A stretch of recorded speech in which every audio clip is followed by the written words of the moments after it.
Welcome to the council meeting of 6 July 2023. I'm in the chair as Mayor Paula has some significant events to attend to this morning, and then she will be back. So if I can ask Tame first to open us. Thank you.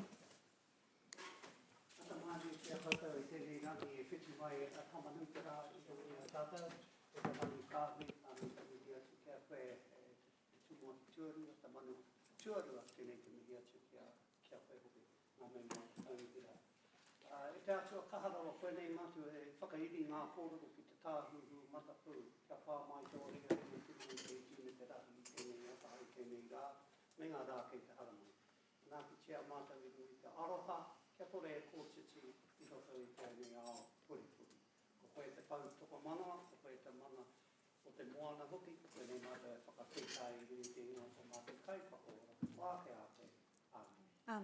Thank you, everyone. Kia ora Tame, thank you. Right, let's get going then. So we've got apologies, full absence from Councillor Wilson, Councillor Hamilton, Councillor Naidu-Rolfe, and as I've already indicated, partial attendance from Mayor Southgate this morning. Any other apologies? There are none. Okay, so I'll move those be received, seconded by Councillor Van Osten. All those in favour? There are none against. Carried, thank you. And we have Councillor Thompson and Councillor Stevie online with us today. Right, confirmation of the agenda. I'll move that the agenda be received, seconded by Councillor Taylor. All those in favour? There are none against. That's carried, thank you. Any declarations of interest? No? Great. And public forum aims today? No public forum. All right. Item 5, page 6, confirmation of the 15th of June minutes. And I chaired that on behalf of Mayor Paula, who was sick, although she was on Zoom, unable to speak. It was a one for the record, wasn't it, really? Just a question, Amy, for accuracy, I wondered if it didn't really reflect that I was chairing that meeting. It did, I think, in the PX minute. Is that, for accuracy, should that happen? And because Mayor Paula was still a part of the meeting, Yeah. her role of chair still stood, but you were managing the meeting and the one speaking. Okay, that's all right. why you didn't have that little sentence that you saw in the public Okay, cool. section. All right, no, all good. Thank you. Are there any questions in terms of accuracy of the minutes? Thank you. Mayor Paula has moved. I will second. All those in favour? Any against? That's carried. Thank you. And confirmation of the open briefing notes of 8th of June. I will move those. Seconded Councillor Anna Casey-Cox. We're all in a race today. Excellent. All those in favour? Any against? That's carried. All right, so we're straight up to item 7, LGNZ remits, page 16. And we have Carmen coming down to work through this. Now, hopefully you've all read in depth. You'll see that one of those, of course, is ours, which is the KiwiSaver one. But Carmen and Mish, if you introduce your report, and then we'll go to questions. Thank you. Yeah, sure. Thanks. Brilliant. So, good morning, everyone. Morena. My name's Carmen. I am the Policy and Bylaw Advisor. With me, I've got Mish Hawthorne, who is the Unit Manager for Governance and Assurance. Today, we're just wanting to seek confirmation on the remits that we want to support at the 2023 Local Government New Zealand AGM, and that's to be held later on this month. Did we want to go through the different remits individually, or are we happy to take No, it as I read? think we can take that as read and just Brilliant. go straight to questions. I think that's the best way forward. And just Brilliant. just to reiterate that process, so Mayor Paula and I and possibly another will attend the AGM, and we get, as a metro, we get 5 votes. And so those will be cast once we've decided what remits this council wants to support today. So let's open up for questions on the remits. Oh, Councillor Van Osten. Thank you. The only real question I had was with regard to the KiwiSaver remit. Chair Angela talked about it being our remit. I understand, though, that it is a little bit different to what we had proposed at the time. And I wonder if you could give us a bit of a brief on what has changed about it and how that might change, part of the proposal. Thank you. I'm happy to do that if you like, because, Okay. because Angela and I discussed the change and the reasons for it. Obviously, with any remit, you want to get support of other mayors and councils, right? Otherwise, you can't move it. When this started to become a discussion, and of course, I have the opportunity to talk to mayors at the National Council and Metro sector, some of them were not able to support it in the original form, because it could have created a precedent for other independent contractors like ourselves to be asking for those kind of rights and privileges. So, Maxine, in talking with some of the technical officers at Local Government New Zealand and finding a way around this, if we have parity with MPs, then those privileges come to us in any case because they're afforded to them. Simply that means that other contractors who council employees can't come and say, well, you gave your independent councillors, contract councillors this opportunity, now we're asking for it. So it was just cleaner. Is that? Yeah, I understood that the remit that we had proposed was just for the ability to be able to deduct from our salaries rather than a contribution also from council. No, so my intention was always to have equity with central government members, and that was a miscommunication. When I first spoke to Carmen, I just sort of said, blurted it out, can we try for the KiwiSaver remit again? And that's because that was absolutely the intention that I wanted to propose. And then when we realised, as Mayor Paula said, that some of the other councillors were thinking in that broader terms to get that equity with central government members as well, that's when it was broadly changed. That was never, I wouldn't have put a remit up to simply have it deducted. And You can do that anyway. because you can do that anyway. Well, you can't, but I don't know. Yeah. Yeah, there are Yeah. restrictions around. All right, Yeah. thank you. Yeah. Quiet on the questions today.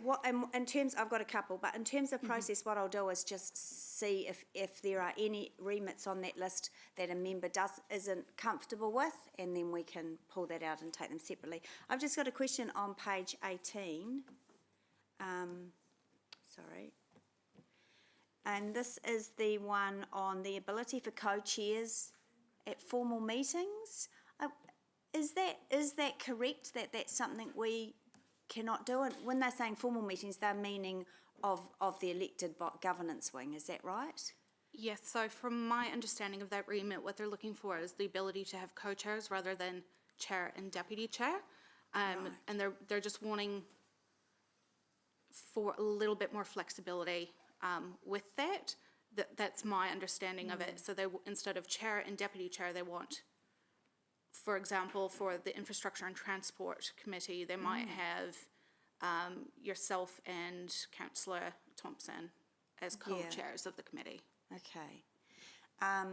And, all right, so it's for us, it's of the formal elected wing that we're there, because obviously we have co-chairs with Tainui and our joint committee, Yes. and I don't know if we have others, but so members, I'm just signalling that that's something that I possibly might not support. And I just have one other question on page 26, and this is the this is the rates rebate one, and it gives the example on the top of page 26 of Levin. Horowhenua District Council working with Levin Ministry of Social Development, that they've been able to get some information and that enables people to, rather than each year, go to council and MSD and get all the information and have to submit, which is a lot, to be able to opt in to have or the relevant information shared. They're doing that now. So if it's able to be done now, why are they asking for a change? Why can't, I'm not sure if it can be done. Why are they asking for LGNZ to advocate to central government to make it a thing they can do when they can do it already? We'd have to clarify with the council, but my understanding is that the kind of data sharing that they're doing would have to be part of a specific data sharing agreement under the Privacy Act. So I suppose what they would be seeking is some blanket consent from the Ministry and also the Privacy Commission to, I guess, a wider data sharing agreement. So assuming then that Horowhenua District Council have done that? Yeah, I would assume Right. so, that they've gone through that process. Okay, that's interesting. Okay. All right, thanks. That's all my questions for the moment. Councillor Taylor. Yeah, thanks, Chair. Look, I've got on page 18 and point 18, rural and regional public transport, the wording of the remit confuses me. And I'm just probably not going to be able to find out what it means in this forum, but if you look at it, it says calls on the government, etc., to increase investment in public transport for rural and regional communities, to essential services and amenities, vibrant rural communities, and just transition to a low-emission transport system. So what does it mean by just transition to a low-emission transport system? Referring the councillor to an equitable system, so making a shift to a low carbon system that is equitable for everyone in the community. So it's my interpretation of what they've asked for. Equitable. Fair, As opposed fair to and just equitable. only. So it's Yeah. not fair now. Okay, thanks. I won't be supporting that one. Okay. Councillor Thompson. Okay, so that's... Thank you. So I sent an email this morning, and so I just wanted to ask a question essentially on that, and it's possibly to Mayor Paula, I'm not sure. Are we able to discuss more broadly this whole remit process? As I said, it just seems like we end up with an eclectic bunch of remits. Every year there's a whole new set of remits and they pile up, and then doesn't seem to be the ability to continue to prioritise previous ones, which we thought were really important. Yeah, we won't get into it today, but Mayor Paula can certainly speak on that. Oh, yeah, it's true. On that, because Yeah. I think it will help ease. It's not just for our council. Sarah, you're right, and we've had that conversation at National Council, and as start of trying to streamline this process that National Council is looking at, this year they discounted quite a few remits. So lots of remits came in, lots more than this, and there was a decision by National Council which ones would be put forward with the view of sending the other ones back to, for maybe next year, or maybe more information, or maybe do more work with your councils, so that there will be less, but we'll have more discussion at the AGM. But whether we're entirely where you want to be with that's probably not, but we have made that progress at National Council level. Does that help? It is a conversation, is what I'm saying. What would be the correct forum if our council wanted to further influence that process? Through National Council, through LGNZ, writing their views, or getting me to. I can do it through the metro sector, but best thing is if it's constitutional like that, is to go through LGNZ. I would say, Mish. You have to go through LGNZ, and if it's a constitutional change, you'd need to look at the process for that, which is probably something in the AGM that would need to be voted on. Yeah, if it's a process thing, then LGNZ can adjust their processes with the will of National Council. If it's like you say, a formal matter, then it has to, constitutional formal matter, it'd have to be drawn up and go to the next AGM. Right, the next, so not this one, but the next one. No. But I assure you that we're focused on improving the remit process. But meanwhile, Okay. feed into Local Government New Zealand through your zones, through the National Council, through Metro Sector, whatever. Okay, through I'll YEM, speak in yeah. debate, but I won't pursue it further at this Yeah. stage, given the time and energy it would take. Okay, yeah. Thanks. Okay, thank you. All right, there looks like there are no further questions.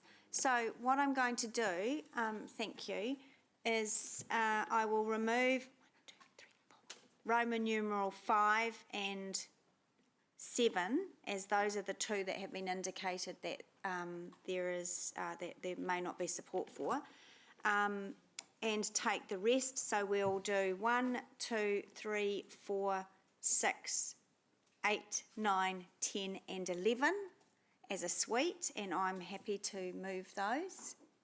Can I have a seconder for those ones? Thank you, Councillor Van Austen. So we'll do those ones first. Great, yep. Thank you. So look, just quickly, really support KiwiSaver and having some equity there. And it's interesting when I read the information from one of the other councils that were looking at this as well, that they found way back when that central government looked at this very thing for local government and actually didn't, whenever it was, I can't remember, and didn't put it in for themselves and left us out in the cold again. And it is difficult, even more difficult to attract candidates to local government. It's an unusual role and it comes with its challenges, and I think that there should be some equity across the board with our central government partners. It's hugely supportive of parking infringement fines. It's a whole national conversation at the moment, and really supportive of the Audit New Zealand fees as well, because as we learnt last week, that Audit are estimating our fees to go up to $500,000, and we have no option but to use who the Office of the Auditor General appoints as our auditor. And that is just not fiscally prudent. And it's a huge process, and we understand that, but come on. And support the other ones that are on the table at the moment. Thank you. Councillor Taylor. Thank you, Chair. Yeah, there's some good ones here, and I support the suite that we're putting up.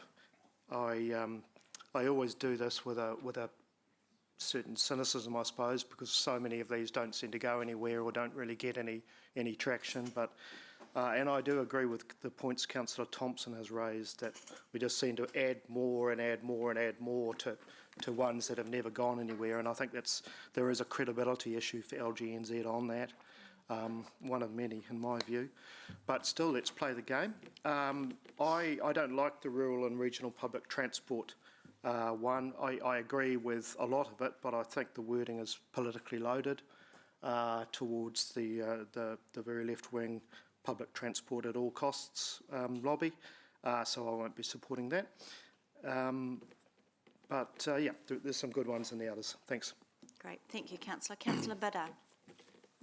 Thank you, Deputy Mayor Angela. I want to briefly talk to the first item, related to allocation of risk and liability in the building sector. This is hugely important. The current system of joint and several liability is grossly unfair and against any normal principles of justice, so I'm very glad to see LGNZ prepared to take this up. Joint and several is some simple wording that most people won't understand, but has huge legal ramifications, because it means that anyone associated with a building project can be held liable for the actions of everyone else on the project. This leads to the last man standing situation, where if builders and tradies go bust, councils end up carrying the entire costs dumped on them, and this was a huge problem for the leaky building systems, grossly unfair on councils and therefore grossly unfair on ratepayers. The construction industry tried really hard to rationalise this a few years ago, but the legal profession through the Crown Law Office rejected it because it is great for lawyers. So LGNZ needs to know it has to push really, really hard on this, and I support them 100% on that. Don't back down. Thank you. Thank you, councillor. Mayor Southgate. Thank you. Share the view in terms of the risks on that one with Councillor Bidder. In terms of, I want to thank Deputy Mayor Angela for her persistence in going after the Kiwi Saver aspect. It's fairly well supported in the sector, so I'm confident that it'll get good support now that it's in that practical form. We nutted out the details. And talking about, I support the rest. Look, you know, it's a little bit of, you have to listen to the other councils about what's important to them so that they will listen to you about what's important to you. So sometimes we want them to lean in and support something that is of great importance to a large metro like Hamilton. Therefore, we have to lean in and support some of the things that is of great interest and importance to the rural and provincial sectors of New Zealand, because we are one unit of local government New Zealand. And you'll see some of these, to me, are like, well, you know, they're not the thing I'm most passionate about in being a city leader, but I understand the importance, and they will be debated at the AGM, so we will be able to hear what they say for and against, should anything change. Just in terms of the comments about remits and so on, when I first got into National Council, even before that, when I was a Metro Secretary, I used to complain and say, what's happening to the remits? I was particularly interested in the 4-year term, for example, what was happening with that, where we were at. Now, it always occurred, before I was on it, that National Council got a regular report from the staff on what was happening with remits. So I suggested that that shouldn't be a report to just National Council, because the members put up the remits, the overall membership puts up the remits, not National Council, that the report should be regularly coming back to all members, and now it is. So you would have got the report, how, will it be 2 months ago, Angela? We circulated a report, a list, a spreadsheet with all the remits that are in action, whether they've been rejected by the government, whether they're still in train, whether there's some light on the horizon, all of that's in that report. And I urge you all to have a look at that, because that's, you know, we get busy with our everyday work, but if there is a remit in the mix that's important to you, watch how it's progressing through that, so that you can ask me to give it a bit of a push when I'm down in Wellington, which I would. Thank you. Thank you, Mayor Southgate. Councillor Hutt. Thank you. I just want to take a moment to, I guess, reiterate the importance of the local election accessibility remit.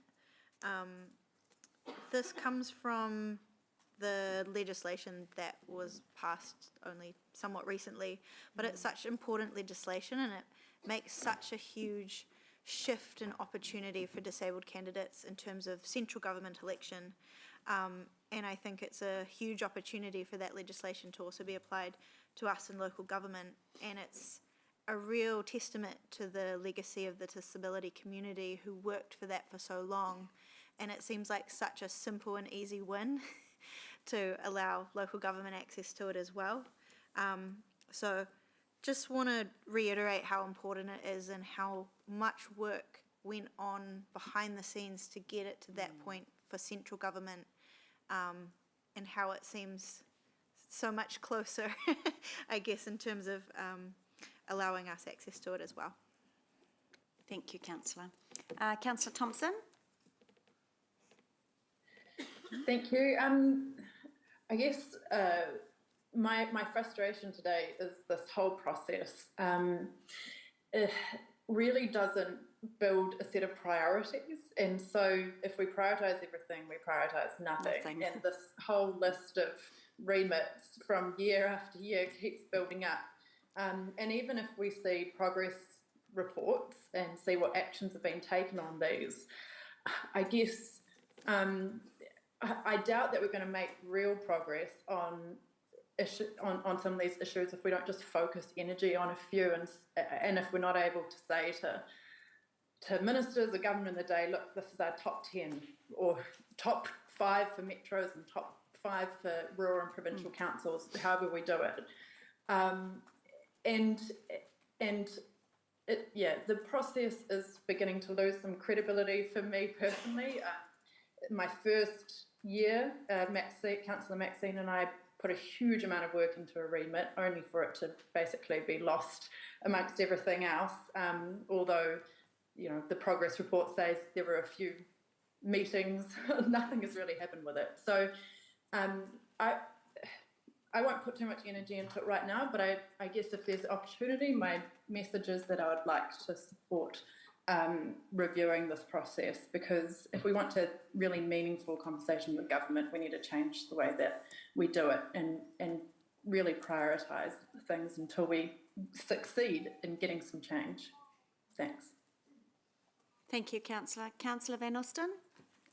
Thanks very much, and thanks, Sarah, for those words. I hear your frustration, and I too share some of that, although I have to recognise this as a really legitimate process for councils to raise their issues, their local issues, and if you can't have a local voice through your wider organisation, then, you know, we're the poorer for that.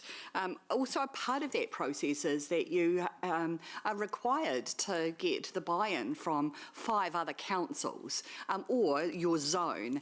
And, you know, so that helps to legitimise some of those issues, and it helps to, you know, set some priorities. You'll note that in the whole of that remit, of those remits, you'll see in some of them that there's a grand list of councils in there. So I guess, you know, once we've worked through this process, got through the AGM, it's then up to LGNZ to work with the priorities alongside of their own work. And we have to trust that that process takes the course that it will. I guess there's also, when we think about the work that Sarah and I did some years ago, it's only one arm of being able to raise those issues, and without it, and with this process being truncated or taken away, I think we would be the poorer for it. So, you know, I will speak in favour of having a remit process. And our opportunity in this forum to be able to prioritise the ones that we do. Kia ora, and thank you to Chair at the moment, Angela, for taking up that KiwiSaver issue. It's an important issue for all New Zealanders to hold a KiwiSaver account, encourage employer contributions, and to take up every opportunity for that. Kia ora. Thank you. Councillor Casey Cox. Yeah, I'm just looking at the list of the remits and thinking a lot of them do line up with a lot of our priorities as a council in some way, shape or form. So I'm happy to support all of the remits. I'm particularly interested in the rates rebate. I think that's a great response to our cost of living you know, issues that we're facing, and making things more accessible for people is always a good thing. In terms of the public transport, I think it's great to see a mention of a just transition, and hopefully we can see more of that discussion as we go along. It's about making sure that whatever we do in that policy space doesn't unfairly, I guess, make it more difficult for people on lower incomes who are already facing a number of exclusions in society. So that's really what a just transition is prioritising, and I think it's a really important thing. In terms of the co-chairs, I guess I'd be interested to hear more discussion around that, because we know that the review of local government is proposing much greater work around what it means to be a Te Tiriti-based council. So I think that co-chair, it certainly discusses that in that remit, and I think there may be some benefits to it. So interested in more discussion on that, but supportive of all the remits. Thank you. Right, there are no further debate, so I guess just in right reply, I think all I would say, and have shared similar views in terms of fee. I think in terms of the points that Councillor Thompson raised, I think and Councillor Van Osten, you picked up on it. It was that feeding back, and I know that Mayor Southgate pushed really hard for that when she got elected onto National Council, and that particular box has been ticked. We do get that information back now. And as someone who's waited a decade to get support for KiwiSaver, we've finally got it. I hope that it gets through. I feel the slowness of local government in the process at times, but tautoko Councillor Van Osten in terms of we've got it here and we need to be using it. So great debate, everyone. Thank you. Let's go to the vote. We'll just do that on the show of hands. All those in favour, please raise your hands. Or hand. Just the ones listed, yep. There are none against. That's carried. Great, thank you. All right, so we'll do these separately. So the ability for co-chairs at formal meetings for that remit. Do I have a mover and a seconder for that one? This is to get it on the table for debate and then we'll vote. Councillor Tawariki moved and Councillor Casey Cox seconded. All right, we don't need to have questions, so we can just go straight into debate on this one. So Councillor Tawariki as the mover. You don't have to, yeah, or you can reserve it for later. Councillor Casey Cox is the seconder. Okay, yep, sure. All right, look, just quickly, it might seem a little mean-spirited of me on this one, but I just, from my experience of local government, things move so slowly. And when I think of a standing committee in a chamber that is elected, I think a co-chair example, even at the start of a term for a mayor and council to work through that governance structure, politics gets into it. I just can't see it working really well. So, in a political framework, so that's really the basis for my not wanting to support this one. So, all right, let's put that to the vote. So, all those in favour, please raise your hands. Have we got Sarah in there? Can we show her? Yeah, there we go. And dissenting? The motion is carried, noting that Deputy Mayor O'Leary, Councillor Bidder, Councillor Taylor and Councillor Donovan are dissenting. All right, thanks everyone. So that has passed. And the last one, Rural and Regional PT remit. So I'm happy to move that one, seconded by Councillor Hutt. I don't need to really say anything on this one. Yep, okay. Any debate? No? All right, so let's just put, we're all familiar with it. Let's put that to the vote. So all those in favour, please raise your hands. And dissenting? Great. The motion is carried, noting that Councillor Bidder and Councillor Taylor are dissenting. All right, good work, everyone. Thank you very much. Okay, so we're moving on to item 8, page 54. This is the request for a leave of absence for Councillor Ryan Hamilton. Thank you, Councillor Taylor. Second, Councillor Tawariki. You might not even need to sit down, Mish. Are there any, it's moved and seconded, are there any questions for Mish? Councillor Donovan? What was that? Not for Mish. No. Oh. Are there any questions? Yeah. Can I have his office? Well, Ewan didn't want it, so you probably can. Yes. Do you mind if I just put this up on the screen, because we were going to put this in here as well? Oh, yes. Sorry, everyone. So there is we're just putting the motion on the board now. Now, Mayor Southgate has spoken to Councillor Thompson, so that she will be deputy. Is it not acting? For the leave period. Right. Okay. Deputy Chair for the leave period. And Councillor Wilson has agreed to be Deputy Chair. I'm sure Councillor Thompson does not need a Deputy Chair. She's more than capable. But that role needs to be fixed in the governance structure.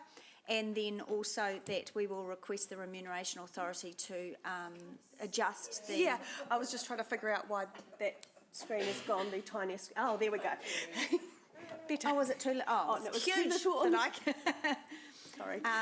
And also, under the Remuneration Authority, sorry, I should have let Mish explain all of this, we have to allocate the whole funding bucket that they give us, so that's Roman numeral 2 Is there anything else under that? No, that's James? it. No, Thank you. all right. Thank you so much. So you can see that now, yes? So that's been moved and seconded. So question, councillor Van Osten. On page 55, number 13, it talks about all other benefits being unavailable to the elected member. And I recall that at the end of last year, we extended our medical insurance to elected members. And if that is withdrawn, what kind of implication might that have on any claims that would come during that period? And is that fair to do that to someone, frankly? Losing my voice a little bit, so if I sound a little bit croaky, bear with me. So the requirement to remove all benefits is a requirement from the Remuneration Authority, so that's not something that we can change. When it comes to the medical insurance, what we will do is, if Councillor Ryan has taken this up, is that we'll arrange for him to continue the payments if he wishes to himself directly, which is fine to do until he comes back on board. And would that be then at a different rate, taking into account any kind of subsidy that the council might make? I will have to arrangement? follow that up with Councillor Ryan and the team that manage the health insurance to see whether there'd be any changes. I mean, for the public, to be clear, the councillors who have opted into the health insurance are paying for that as a deduction from their remuneration anyway, so it's not on top of, it's not a benefit on top of. The only benefit that we'd have to get some clarity on is just whether Councillor Ryan could still take advantage of any bulk rate that the council has, but we'll follow that up. Thank you. That's And just a quick question from me, and more for public acknowledgement or public knowledge, in terms of, so a leave with absence means that, so will Councillor Hamilton not have access to council emails, won't be invited to events, things like that? Yeah. Access to any of the council emails or information, so he'll be taking a complete break. Yeah, okay, all right, great. And Mish, maybe you could just mention whatever happens on Saturday, the 14th of October, what happens after that if he's successful in being elected to central government offices. So this is interesting.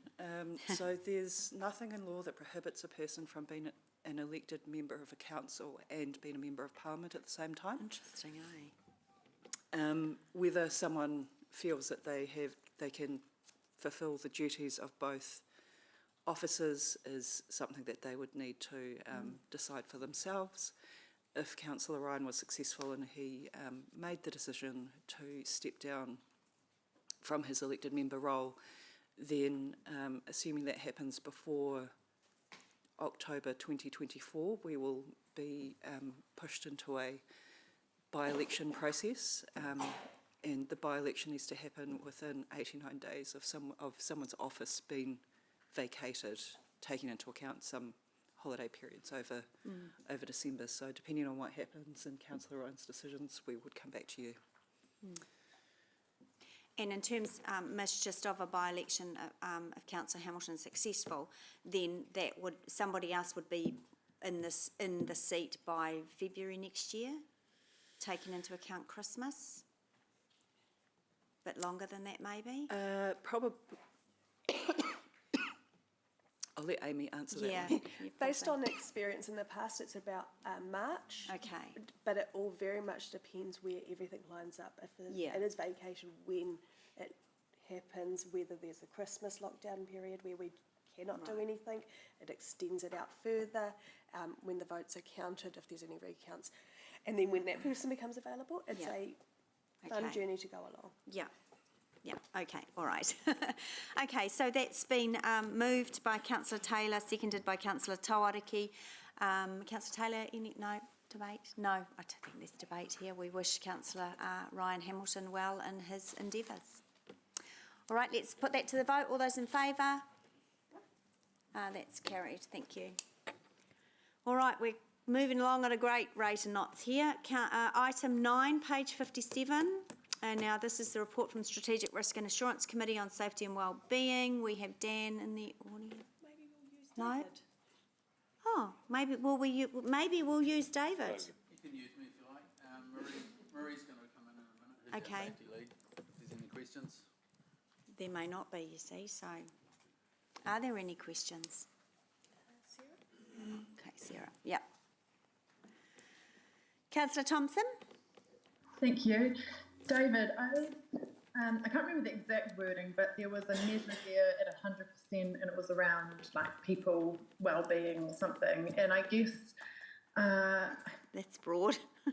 Yeah, I'm just interested in that because I'm sensing there's a lot of increasing stress within the organisation in terms of workloads and vacancy factor putting more pressure on people and things. And what kind of reporting back will we expect on our staff wellbeing in the short term? We report to the committee, thanks for the question too, we report to the committee our concerns about that.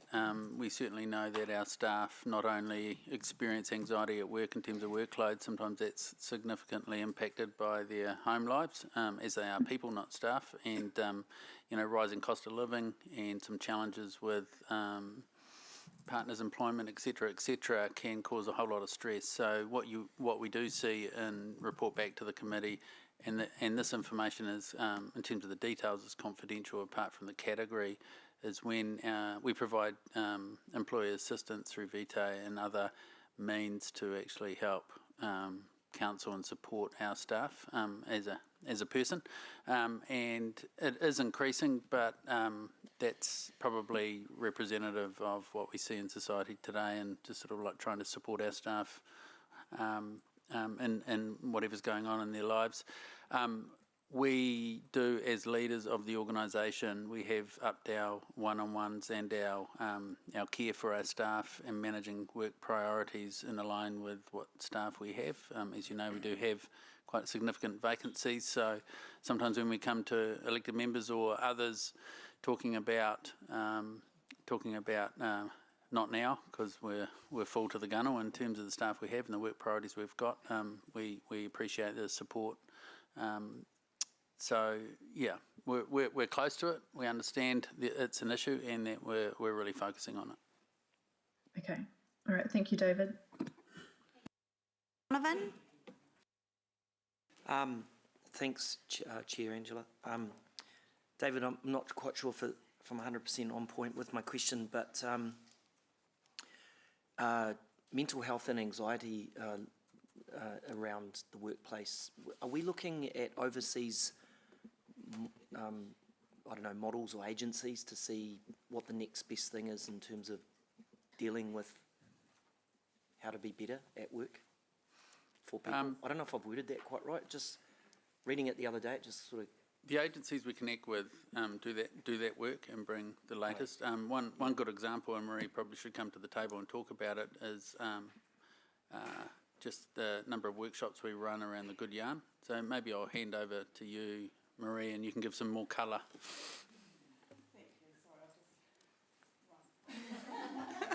Good morning. Yes, in regards to our mental health, because it is one of our top 13 critical risks, we've engaged with a company called Synergy Health, and we're running the Good Yarn Mental Health Workshop. And what that workshop is about is teaching our people to how to have a conversation with someone they're concerned about, and how to direct them to support. Really, really crucial. How long have we been doing that? We started the program last November.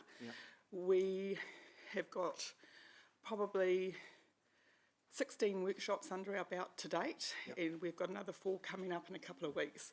So it's been received really, really well. Without sounding too clinical, are there any metrics we're using to see what the progress has been like as a result?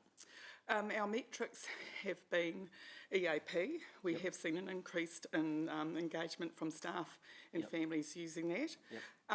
The other one is Vitae, our on-site support. So we've gone from probably having only 2 business units using that earlier this year to probably now we've got probably 10 business units using that support on site regularly. Yep. Is my line of questioning okay? And what are we seeing coming out the other side though? Are we actually seeing results? Like, are we seeing people come through things and then be better? It's probably a difficult one to measure, Mark, Yeah. because of the confidentiality of the nature of it. Yeah. But I guess what we need to be having, and we are seeing in our engagement surveys on an annual basis and our WorkWell surveys, that there is a lift in people actually utilising those services and more engagement in it. Okay. Okay. Yeah, through the chair, if I can just add some further colour, I think sometimes when we see the stats rising, we can think it's a negative thing, but I think that it's actually a positive thing, because what we're doing is we're coaching people that it's okay to seek support, it's okay to have conversations. The same you would see from near hits in our reporting. The higher that is doesn't mean to say that we're a more unsafe environment. It means people are caring about safety more and registering them. I'm sure Marie will agree. Yeah, we're really endeavouring to create a culture of care for our people and making it, normalising. The program actually really normalises mental health. We all have it. On different days it's better than others, but it's actually really just allowing our people to feel safe, to know that actually they can talk about it and it's actually just the normal. Good questions, thank you. Right, there are no further questions, so I'm happy to move that this report be received, seconded by, Councillor Donovan. I have nothing to debate. Councillor Donovan? Mental health and anxiety at work is, I actually have been lucky to go to a seminar recently where it was talked about, and do you know that globally we're spending $4.2 trillion on trying to fix this aspect of human behaviour, and yet the levels of mental health and anxiety in particular are actually increasing, so we're actually not getting a whole lot better. You know, doctors are quick to prescribe pills to help you with various different disorders. You know, there seems to be this notion of just throw money at it and you'll fix it. So I'm going to be, in particular, because I've been affected by it myself personally, I'm going to be quite having a microscopic view over how we deal with this within our organisation, because it is vitally important, in my opinion. What I can assure you is myself and my team are... Yeah. Yeah. Yeah. So that's all I have to say about that. Thanks. Yep. Thank you. All right, there looks like there's no further debate, so we will vote on that one. All those for, please raise your hands. There are none against. That's carried. Thank you. Again, another recommendation from Strategic Risk and Assurance, item 10, page 73. Thank you, Mish. I think you can probably take the report as read and we can move to questions unless there's something you wanted to highlight. No, I'm very happy to take the report as read this morning. All right. Thank you. Any questions? Councillor Thompson. Thank you, Chair. My question just relates to the risk around, I guess, deliverability of programme of works, and it talks about the adverse weather events affecting progress on various projects. What are we doing in terms of preparing ourselves for a future where potentially this happens every year or every 2 or 3 years?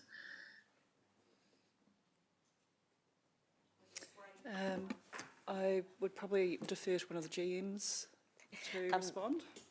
I can answer this one. So we have in our climate future, which is our climate change strategy, a focus on adoption and adaptation for our environment to address what we have understood the future climate to potentially be.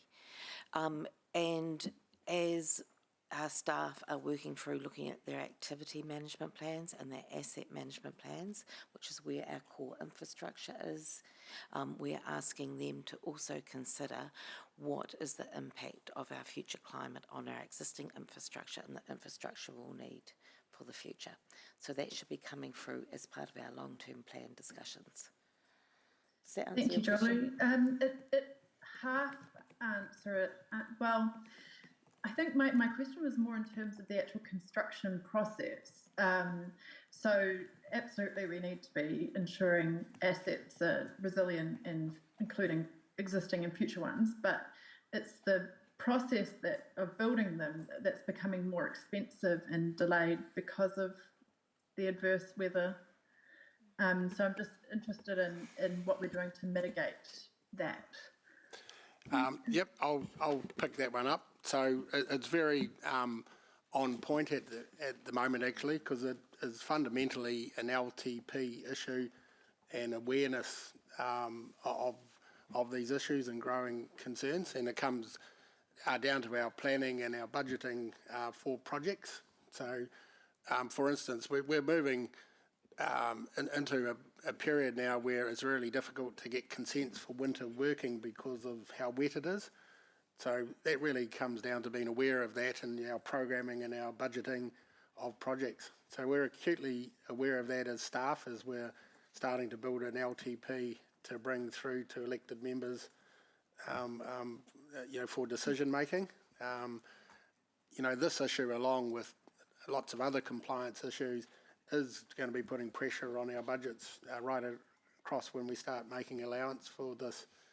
But I think it's awareness all the way through the life cycle of project development, from planning it, from designing it, from setting up your contracts, what allowances we make for wet weather disturbance in our contractual arrangements, etc., consenting, making sure that we have robust consents right at the beginning as much as we can before we move into construction. So there's a whole lot of moving parts and answers to your question.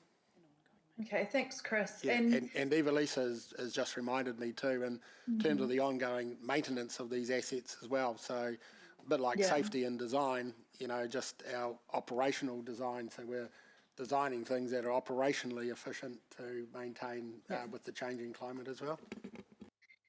And just a little further on that, I mean, are there construction methods that are being reviewed in terms, is there innovation or anything that's going to help with this, or are we just going to have to bear the cost? Because, like with building houses, there's all sorts of methods coming out, but that's quite different if you're compared to a huge amount of earthworks. And just, what kind of innovation could help us there? I think the close scrutiny that we're putting onto things will develop innovation. Like one is an example that we are looking at now, me and Eva-Lisa are looking at, is concrete pavements. So, concrete pavements are getting a little bit cheaper to build with a really long life to them, but they're a lot more resilient to wet weather and ongoing maintenance treatments. We're drilling down to just the climate change impacts of using concrete as well, but with the long-term life, there could be some advantages there as well. So that's an innovation that's starting to creep in New Zealand at the moment, and we just want to be at the forefront of that. So I guess that's one example of the sorts of things we are looking at. Okay, all right, thank you. Thanks, Chris. All right, there are no further questions. Sorry, hang on, what's going on here? And the report recommendation is just to receive on page 73. I'm happy to move that. Second, Councillor Tawariki. I do want to just speak briefly on strategic risk 6, which is political changes that negatively can impact our strategic direction. And I have mentioned this several times in the chamber before, and it's always a conflict. On the one hand, and I'm speaking in context of spending 4 to 5 years responding to central government. And on the one hand, I acknowledge central government are the lawmaker, and we can no sooner ignore the lawmaker as we could expect to rob a bank and get away with it. But spending 4 to 5 years of bending at times, in my personal view, too quickly in terms of reforms has ended up with this as being a very high strategic risk for us. And I think we are too, understanding it's the law, but I think we are too quick to be compliant. We are too quick to get on the train, and the negative impact I fear we will see if the government changes in October will be significant, and we will be facing having to turn this ship around so quickly. So I appreciate that eventually we started to really push back, but I think that if we'd really understood at the start of all of the reforms, what is our position as local government of this district, what is our position for this people first, we wouldn't have stopped anything. I'm not silly, I understand that, but I just find it grates me a little that this has to be a strategic risk that we have to continually monitor, and I hope that whatever happens in the future, that local government is valued a lot more by central government, because first and foremost our responsibility is to the people in our district, and I just feel that we haven't had that time focusing on this risk to really work in our communities. And thank you for your indulgence on that. All right, there are no further speakers. All those in favour, please raise your hands. And there are none against. That's carried. All right, item 11, page 106, recommendations from open committees. And we've just got one from Councillor Van Osten from your committee, Finance and Monitoring there. Happy to move. Anything you want to touch on for that? No? All right. And seconded by the Deputy Chair of the Finance Committee, Councillor Tawariki. There are no questions. All those in favour, please raise your hands. There are none against. That's carried. All right, I will move that we go into public excluded. Seconded, Councillor Tawariki. All those in favour, please say aye. Thank you. That's carried.